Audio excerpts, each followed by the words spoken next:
2 साल पहले हमने आपको पहली बार लबासना की अंदर की दुनिया दिखाई थी और आज फिर से हम आपको एक नए सफर पर लेकर जाना चाहते हैं। एक नई झलक लबासना की दिखाना चाहते हैं। आइए और हमारे साथ देखिए द अनसीन लबासना।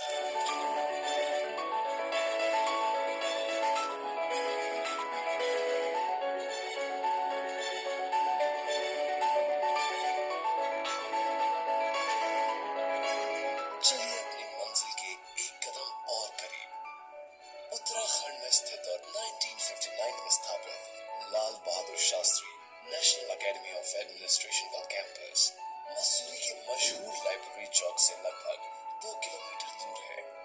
189 एकर्स में फैली हुई इस खूबसूरत एकेडमी में ऑफिसर ट्रेनिंग्स के लिए वो सारे संसाधन और सुविधाएं मौजूद हैं जो उन्हें आगे जाकर बिल्कुल तैयार करेंगी।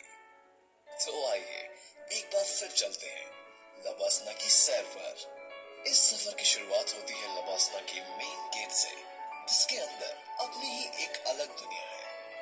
और मेन गेट से अंदर आते ही बाएं तरफ एक राइडिंग ग्राउंड है। इस ग्राउंड के एक तरफ उत्तराखंड के खूबसूरत पहाड़ों का नजारा है।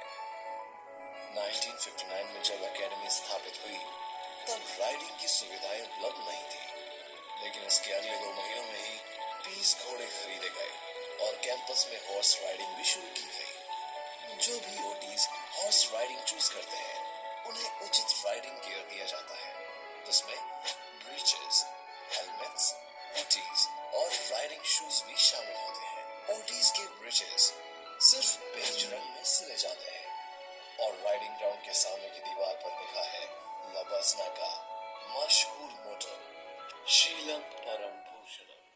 चरित्र ही सबसे बड़ा आभूषण है, जिसे पढ़कर सभी ऑफिसर ट्रेनीज अपना फाउंडेशन कोर्स शुरू करते हैं। इसी दीवार पर आगे सभी इंडियन स्टेट्स के कार्डर्स के फ्लैग्स भी है।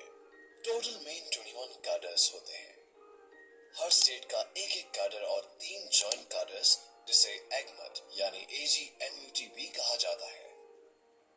और अब फाइनली चलते हैं इनर गेट की तरफ। यहाँ से शुरू होता है लबासना का मेन कैंपस। इनर गेट में प्रवेश करते ही बाईं ओर इन हाउस मेडिकल सेंटर है, जहाँ ऑफिसर ट्रेनीज की सेहत और सुरक्षा का पूरा ध्यान रखा जाता है।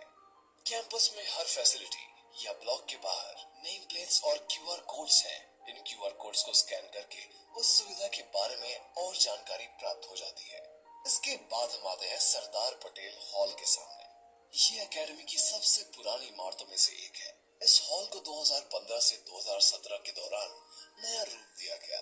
इस इमारत में एक बड़ा हॉल है जो जरूरत के हिसाब से 3 छोटे हॉल्स में तब्दील हो सकता है।